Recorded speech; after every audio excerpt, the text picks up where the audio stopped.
Mr. COLION NOIR. Welcome to the show. How's it going, man? It's going good, man. How you been? It's been good. I've been trying to stay ahead of everything and keep everything in front of me. It's not really working, but it's still fun to try. And I'm a bit of a scatterbrain, so it kind of works out in my favor in that sense. If I was bored, I think I'd be losing my mind. But you are a brother on the move, though. Been moving since I met you. Yeah, it was a lot different. I mean, I remember sitting on the phone and talking with you before any of this really kind of took off. Just kind of talking about things in general and what my goals were, what my plans were. And, sometimes we make plans, somebody else takes them in a different direction. True that. So what has happened? For those who don't know who you are, tell us who you are, man. Give us the lowdown. Well, I was in Houston, doing my thing in Houston. And recently kind of took a job here in Dallas, doing some work. So now I do pretty much everything I do is out of Dallas, as far as the YouTube thing, the NRA thing, work, everything. And so it's just been kind of like ebb and flow between trying to juggle all of those things at once and then at the same time trying to maintain some semblance of a personal life. Oh, you want a life too? Yeah, I get a little greedy sometimes, so I can, I want it all. supposed to have it all. Yeah, somebody forgot to tell me that when you the world is mine. Got that much work. Yeah. You got that big statue in your house? The world is mine. Not yet. And I think the day that I do, I think something went horribly wrong. that's when the cartel comes for your house, right? Yeah, because Lord knows I didn't do this on my own. I had a lot of help and support from a lot of great people. Okay, so what you got going on with television? Well, still going strong with Noir. Right now, we're kind of heading towards the end of the first season, and with that, of course, we'll go on our season break and then come back again with season number 2. Real happy with the way the show's been going for the most part. Actually, a lot of part. And I'm really looking forward to kind of figuring out new ways to make the show more interesting the second time around. I never want to kind of just be redundant and kind of get formulaic. So we're always looking really neat, producers, everyone, the sort. We're all looking to kind of always still push it to the next level. And so I'm really looking forward to that. Oh, man, good stuff. YouTube, you going to stay on that or leave it alone? I get a lot of questions about that. I get a lot of people asking me about, what's going on with YouTube this, and that. Things get so fast that, I had to really kind of play catch up and figure out, okay, work out time management and things like that. So YouTube is definitely not going anywhere. That is my creme de la creme. That's where I've started from, what I continue to do. And as it stands, I actually am in the process of gearing back up to start doing a lot more videos on YouTube, more reviews and things of that nature. So the YouTube will always be there. That's I call that the grassroots. That's the grassroots avenue of communication for me. Yeah, if you was a comedian, that's your stand-up. I mean, that's like where everybody found you and everything. Yeah, absolutely. And in a lot of ways, it's like it took on its own therapeutic value for me. Just figuring out ways to do certain things differently. Communicating in such a way where I'm reviewing certain kinds of things like that. Just putting the videos together, editing them, all of those things. Like I still very much do all of them for the most part. But it's therapeutic, so I really enjoy doing it. Sure. I remember when you were saying about your audio, and you're like, man, I just do it this way. And I thought, that is too cool. You just doing it like the rest of us. Yep. It's like, it's weird. It's like YouTube is you don't want to do too much because, you don't want to kind of lose that raw set. At the same time, you still kind of want to always be kind of polishing what it is that you're doing at the same time. Yeah. So I'm constantly trying to repolish the craft and things like that. And then on top of that, I have to stay abreast of everything that's going on from a political news standpoint. At the same time, keep abreast with all the new stuff that's coming out. But then at the same time, learning enough about those things in such a way that I can give an intelligent review about them. So, it's like I said, it's a revolving cycle and it's continuously always going. That one's gonna wear you out. Keeping up with the news. Yeah, it is. People I people are find gonna start asking you for crazy stuff. You're like, I already did that already. no, yep, you're totally right. Like I'm actually, I get comments. I see comments sometimes, and like, why don't you say about this? Why don't you talk about that? Why don't you do a video on this? Can you do a video on that? And I'm like, I've done 2 of them. Especially because I'm starting to pick up a lot of new followers, people who didn't really know about me before, and they haven't really gone through my catalog stuff that I've already done. So for them, they're just seeing me for the first time. With people who've been rocking with me from the day one, they're like, he's been talked about that. Like that's what he did. So it's kind of managing that in a lot of ways. Sometimes I'm like, okay, maybe I may need to do a refresh on a certain topic that I did before, and kind of explain it and break it down. And even in those videos, it's always keeping an understanding of who's listening to the videos, who's watching them. I mean, now I know that a lot of people use my videos to pass on to different friends and people that they know who may not necessarily agree with what they agree with, but they use my videos as a way to kind of explain to them their stance. I didn't really know that before, I was just kind of giving my thoughts just on basketball. So it's cool to kind of grow and evolve in that way, and then at the same time take on these new groups of people who are just now finding out about me and bringing them into the fold. Yeah, when you think it's just a few people, it's really Ain't Lottie and everybody.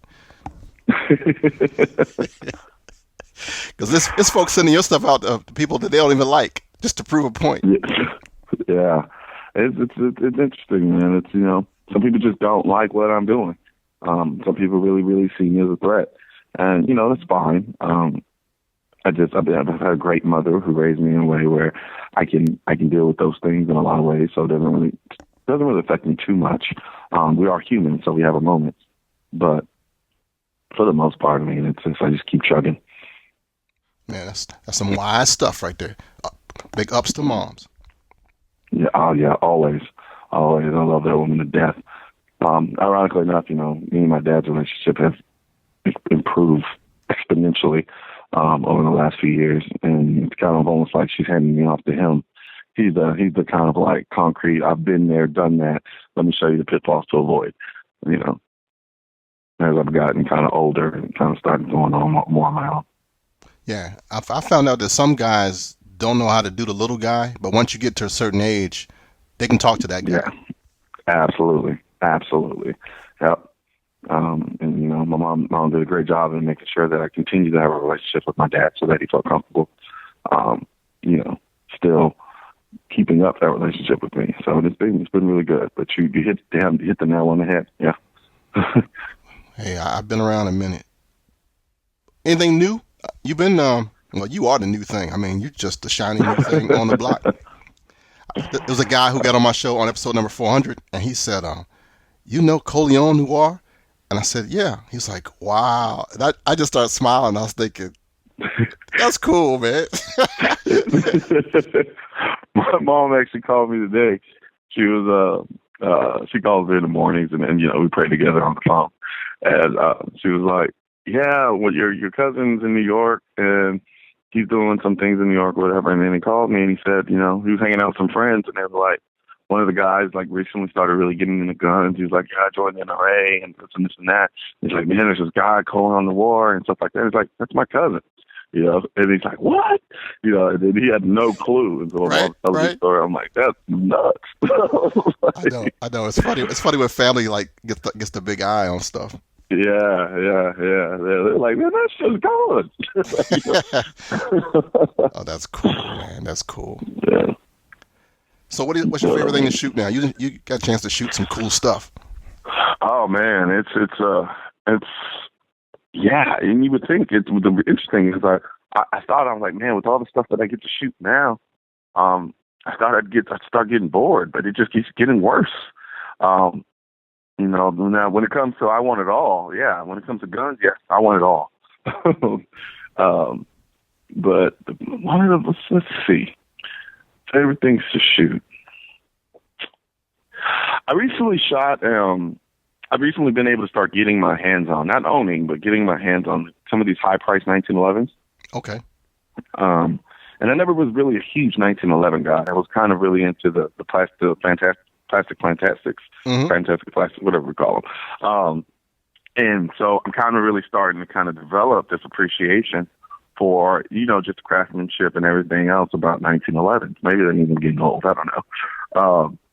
But I've been shooting, for instance, like the Cabot gun, 1911. Mm-hmm. Yep. And that thing is sweet.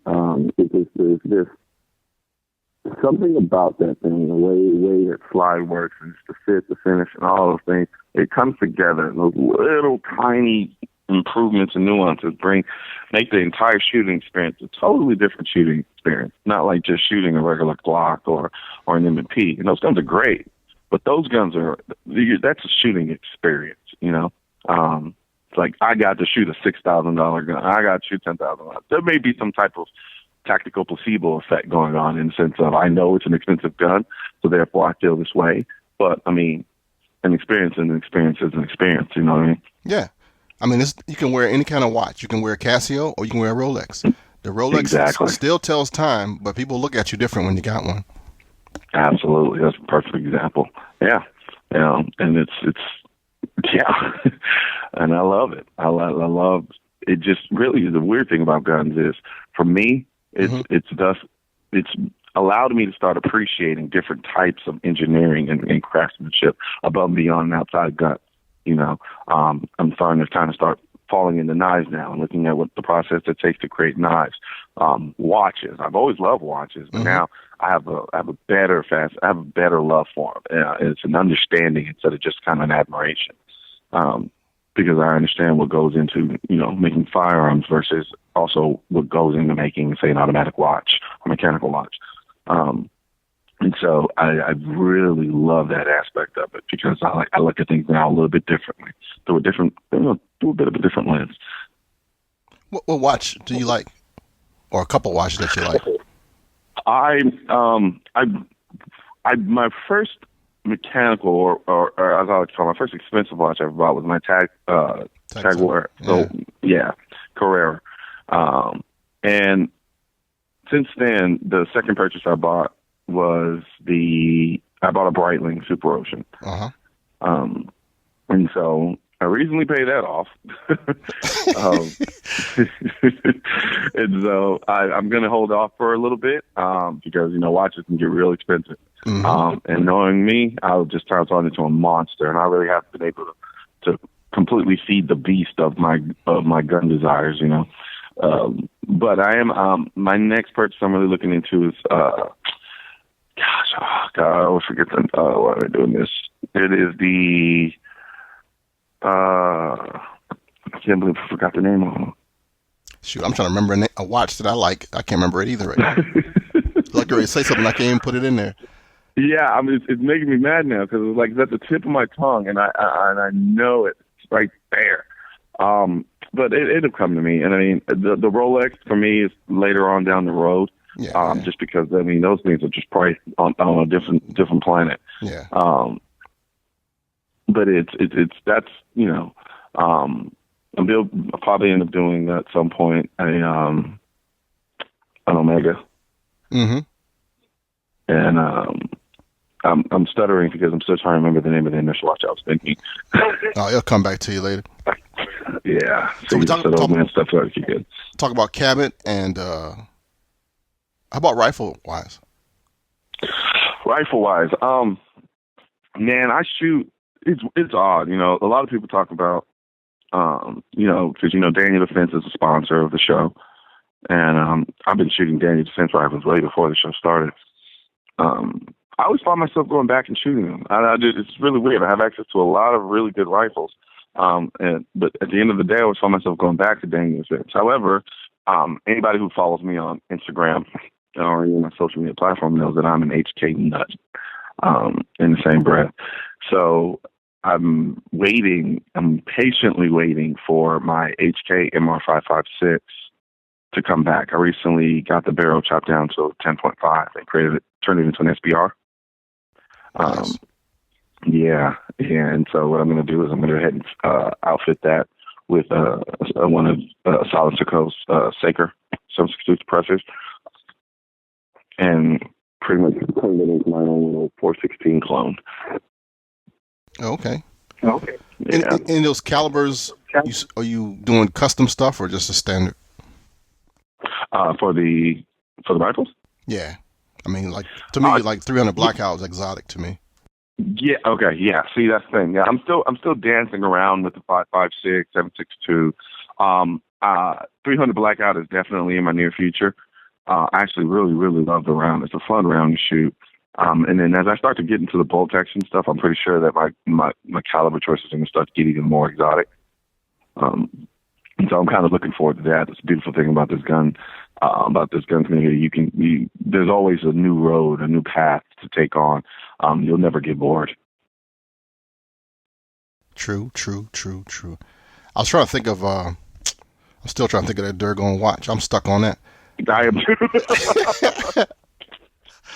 I can't believe that I cannot remember it. Let me see.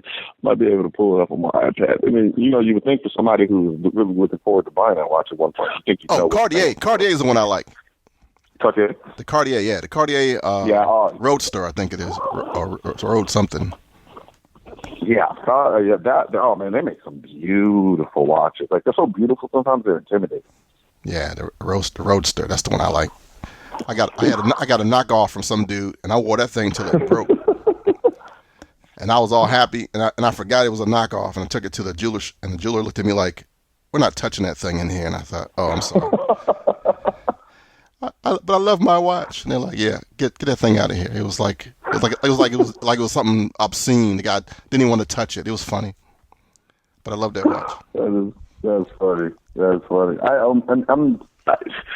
I like Patek Philippe. Yeah, always have. Yeah, real classic. Love those. I kind of love that kind of simplicity that they kind of real simplistic range that they have in their watches, but they still kind of communicate a level of quality that you just cannot deny.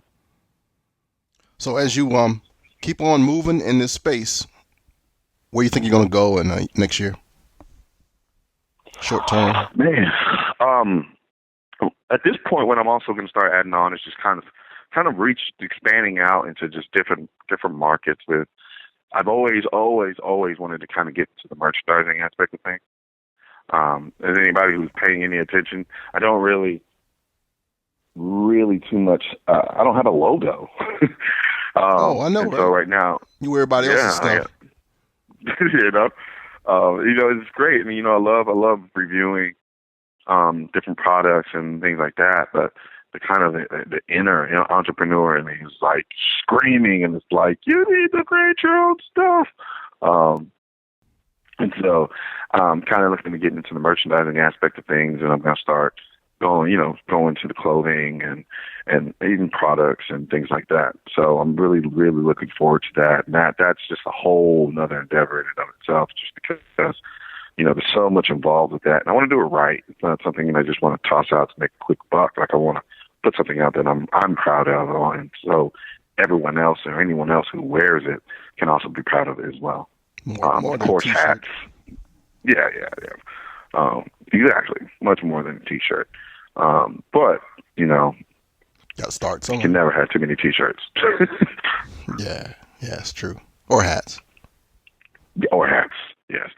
Sometimes my hats have turned into roaches. Like, they're just kind of like, because I grew up living in an apartment where, you see roaches and stuff like that sometimes. And like now, like, they're just hats everywhere. And I'm walking around my apartment. I'm tripping over this hat, and there's a hat over here and a hat over there. And it's just like, this is getting annoying. Yeah, but that's become your thing, your trademark. I mean, you got like a profile, and you got to have a hat on. Yeah, I did a photo shoot recently, and I was like, all right. So we took some pictures, and he was like, all right, so let's try some of the hat. And I was like, yeah, hat doesn't come off. Yeah, man. And so he kind of shot me this look, and I'm like, this is kind of my thing. And, I didn't want to be Panerai. Yeah. Panerai, that's the name of the watch. Okay, cool. Panerai, that's it. Yeah, but yeah, so the hat is definitely my thing, and it will continue to be my thing. And I really look forward to kind of creating my own hats. I wear them so much, and anybody who wears a lot of hats when they shoot, they know that there are certain little things about hats that can kind of get in the way when you're shooting, especially when you're talking optics and things like that. Yeah. So it, definitely being able to create like kind of a lifestyle hat and then also a shooting hat, you know, because I have certain hats I wear when I shoot, certain hats that I won't wear. Like I don't really wear flat bill hats when I shoot because it's just not really conducive. Yep. So I kind of go for a more curved rim on, for my shooting hats, and I'll have more kind of a sporty look to them. So, just kind of those things, and, I'm working with the designer and things like that. And really kind of, like I said, I just want it to be, a very, very, high quality, really nice, and something that not only I would be proud of, but somebody else would, Yeah, I like that. I think I was wearing a baseball cap at the range the other day, and this dude said, "Hey, that's the black man with the gun right there." And I was about to turn, and he says, "Yeah, he has a show on the NRA station." And I thought, "Oh man, you done mixed this all up and stuff. You done mixed the streams together, dude." Oh man, that's crazy. So I was almost liking the dude till he said that, and I was like, "Okay, you don't even know." He's like, "Yeah, I'm the other black guy." Oh, and he was happy. He thought he knew something. I was like, "Yeah." It's crazy. It's like I get recognized around here, here out and about in Dallas, and it's funny because it's like I don't really posture or wear it on my sleeve or anything. So I'll be out and about, and then sometimes if I'm wearing a hat, nobody recognizes me. Yep, if I have a hat on, like if I have a hat on, I'm out with some friends. It turns into a different story. It's like, huh? You and Pharrell. Yeah, exactly. Oh man, his hats are a little bit more outside my league. I can't really get down with his hats. That's a whole different ballgame for me. Yeah, I know. It's good music though. Yeah, it is. Talented guy. From way back. Huh? From way back. Yeah, I was actually listening to an interview he did with Oprah, talking about his song "Happy," and talking about his inspiration and things like that. It's just funny to me. It's kind of like when you talk to people in our community, they talk about guns the same way he talked about music. Just it's a motivator. It's something that it inspires them. It's something they get to communicate the love for something through. And it's interesting because people always look at the gun as this death-dealing machine, But to us, to just kind of regular citizens, people who are good people, the gun is so much more than just something you use to take a life and something you use just to defend a life. It is definitely a symbol of who we are as a people in a lot of ways. And sure, it can be violent, but then it also can bring a lot of joy to a lot of people. And I've seen a lot of people shoot guns and truly be happy, like really be happy. And you can see that expression on their face, and it's like, that's it right there. That's exactly what I try to communicate and talk about all the time. It's just unfortunate that in the wrong hands, they can do some pretty bad things. And the media likes to pick up on that because if it bleeds, it leads. Exactly. And they know they've controlled the narrative in a lot of ways. Before YouTube. In terms of what? Before YouTube. Exactly. Yeah. And I tout the internet as being one of the biggest saviors, so to speak, for the gun industry in a lot of ways. Just because we were able to take back control of the narrative. We were able to challenge the kind of misconceptions and the misinformation that the media was putting out there. And where before they were just ignored. They were like, no, we're going to say what we want to say the way we think it should be.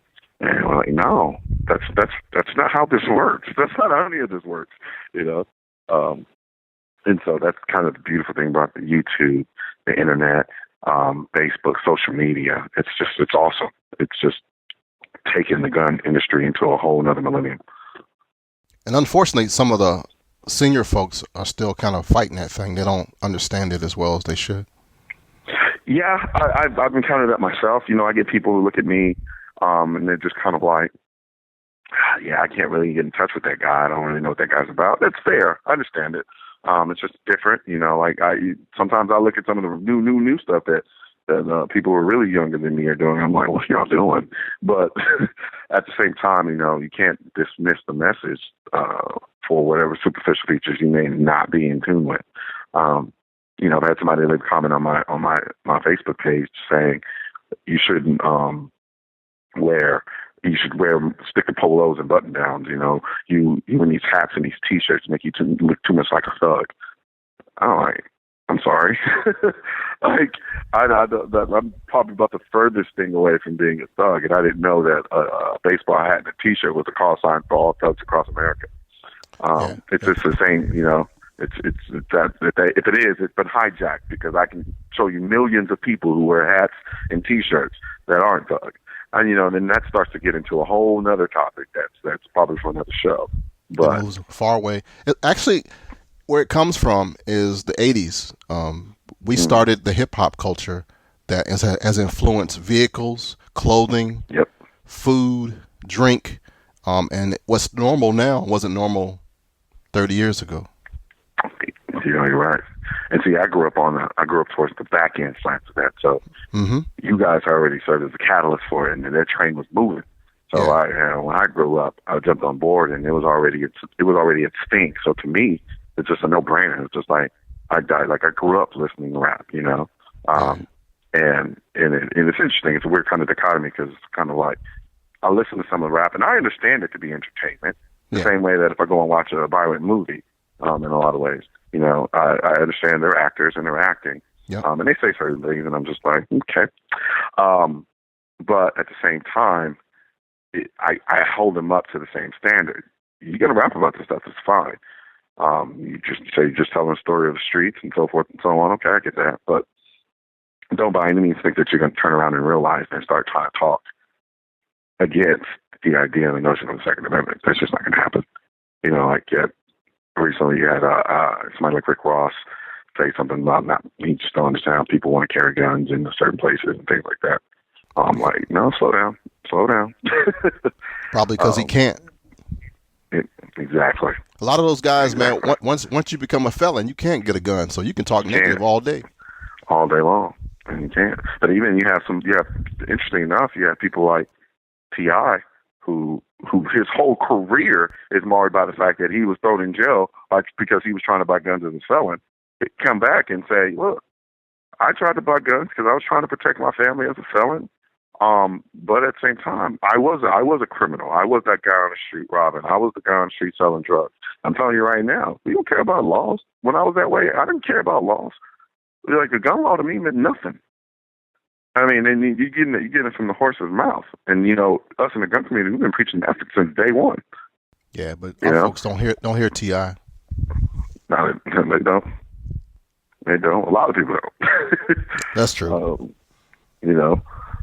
So it's interesting. And so what I try to do in a lot of ways is take that information, and then couple it in such a way where I can present it to people who won't listen to T.I., but they'll listen to me. There you go. And they hear what I have to say from that standpoint, to give that perspective so that people understand, like, no, this is what reality looks like, and so I think I feel like that's the responsibility that I have, is to, as much as I can from a cultural standpoint, put things into perspectives for all sides, because I look at everyone the same, but each of our cultures have come up very differently when it comes to firearms, Yeah. The black plight with guns is a lot different from somebody who's kind of white Anglo-Saxon, or somebody who's Hispanic, or somebody who's Indian. We all come together as a centralized point, and we're all one, but our paths there are a lot different. And being able to kind of look at those things and observe them and talk to those differences, because someone who's black and anti-gun is going to have very different reasons for being anti-gun versus somebody who's Spanish and anti-gun, someone who's Asian and anti-gun, and so once we can get past those kind of differences and get past that anti-gun sentiment, then we kind of start meshing and gelling into a place where we're all one, and that's kind of, for me, my overall goal, at least from a Second Amendment standpoint. That's a good goal, dude. That's what got me started. Same thing. You said shooting in our community makes us happy. Man, you should have seen me when I found out that I could shoot. I come from a super athletic family. Everybody plays basketball Hmm. or baseball or football. I got Sam Perkins, who made it to Dallas Mavericks playing ball, and the Yeah. Pacers, and I got a cousin that made it to Chicago Bears and Buffalo Bills playing football. Even my mom, man, made it to high school ball. My dad was in the Negro Leagues in baseball before Vietnam. When it was my turn, I couldn't shoot a jumper, couldn't throw a football. I ran like a girl. It was bad, dude. So I had some serious peer pressure that something's wrong with that cat, and Yeah. I didn't understand that. I was pretty cool with my Daisy Red Ryder, and then I got Yeah. into the Marine Corps, and they were all about that rifleman thing, and Yeah. they gave me a couple of handguns when I went on special duty, and I was tearing it up, and I was like, I have found my secret purpose. I know what I can do, and I was a happy dude, man. After that, Yeah, I mean, I did the whole I did everything, man. I did basketball, football, track, you name it, I did it. Um, I was one of those. I was one of those people who was like, yeah, I'm going to make it to the NBA, and and I blame my mom for that because she's the one responsible for making me think that I can do anything. So hey, as a result, I thought I could actually make it to the NBA. that's mom. Um, yeah, is once that dream was kind of dashed. But one thing I will say, like about her, I love is she was never killed my dream, but she always stirred me in the right direction. She was like, I know you love basketball, I know you love this, but focus on your schoolwork. Just make sure you focus on your schoolwork because that'll always be there. You'll always have your schoolwork. If all else fails, you always have your schoolwork. Always have your schoolwork. And because of that, I didn't just blindly chase the dream and then end up in a situation where I had nothing to fall back on. Um, I wasn't even close to going to the NBA. Not even close to playing college ball. But just the things I learned by maintaining my education, of course, put me in a beautiful position to realize a different type of dream. Um, and I thank her for it till the day I die. Oh, to mom. Yep. Come make me call my mom when I get off the phone now. Man, how can we reach you? How can we find you? How can we subscribe to all your Okay. channels? Well, I'm definitely on YouTube. I've kind of dropped Mr. from COLION NOIR. So online, you can find me at COLION NOIR, COLION NOIR, and that should pull up my YouTube, my Facebook, my Twitter, my Instagram. I'm on all of it, man. I'm on Tumblr, Flickr. I grew up with a computer in my hand, so I'm all over the social media scene. I can also receive emails at Mr. COLION NOIR at gmail.com. I probably need to do a better job at making that clear that I can receive emails at that email address, as well as Facebook and things like that. Now, I don't have anybody answering any of my emails. I don't have people responding to comments but me. Everything is through me. So it may take a little bit of time for me to get back to it, but I'll do my best to get around to all the comments and messages that I do receive. Fair enough. And now be sure to watch Noir every Wednesday on www.nrafreestyle.tv, 7 p.m. Central, 8 a.m. Eastern. And then subsequently put on my YouTube channel. Oh, cool. I'm going to have to do some searching so I can put all those links on this next episode. I can shoot those all over to you if you need me to. Yeah, man. I'm over 50 now, so I'm a little slow. But on Twitter, buddy. I'll catch up with you real soon. Trust me. After a while, it's like the age thing starts to accelerate. Man, this has been a pleasure, man. Thank you so much for taking time out to talk to me. No, thank you anytime, man. You were there before any of this started, so you're gold in my book. Thanks, Boo. All right, man. I'll catch you next time. All right.